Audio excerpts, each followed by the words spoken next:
સ્વચ્છ city, solar city અને smart city તરીકે ઓળખાતા સુરતની યશકલગીમાં હવે વધુ એક ઉમેરો થવા જઈ રહ્યો છે. સ્માર્ટ સિટી સુરતના અલથાણ ખાતે સુરત મહાનગરપાલિકા દ્વારા ₹1.60 કરોડના ખર્ચે નવનિર્મિત દેશનું પ્રથમ સ્માર્ટ બસ ડેપો સુરતનું નવું નજરાણું બનશે.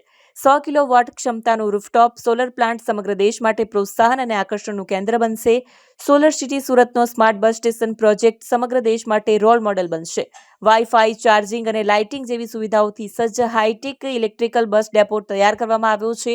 વાર્ષિક 1 લાખ વીજ યુનિટ વીજ ઉત્પાદન અને ₹6.56 લાખની વીજ બચત સાથે સુરતનું રાષ્ટ્રવ્યાપી ગ્રીન પરિવહન તરફ ઝડપી પ્રયાણ કરશે. રૂફટોપ સોલાર પાવર પ્લાન્ટ અને second life battery storage system દ્વારા બસો માટે 24/7 ગ્રીન ચાર્જિંગ સુવિધા ઉપલબ્ધ થશે. સુરતના અલથાણ વિસ્તારમાં તૈયાર કરાયેલ દેશનું પ્રથમ સૌર ઉર્જા આધારિત ઇલેક્ટ્રિક બસ ડેપો ખાતે 100 કિલોવોટ ક્ષમતા ધરાવતા રૂફટોપ સોલાર પાવર પ્લાન્ટ અને પ્રતિ કલાકે 224 કિલોવોટ ક્ષમતા ધરાવતી બેટરી એનર્જી સ્ટોરેજ સિસ્ટમ સ્થાપિત કરવામાં આવી છે.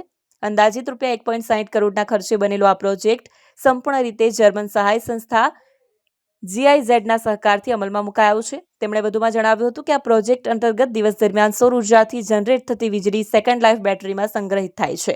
રાત્રિ દરમિયાન પણ ઇલેક્ટ્રિક બસોને ચાર્જ કરવા માટે ઉપયોગમાં લેવાય છે. પરિણામે ગ્રીડ પરનો ભાર ઘટે છે અને નવીનીકરણીય ઉર્જાનો વધુ પડતો ઉપયોગ શક્ય બન્યો છે.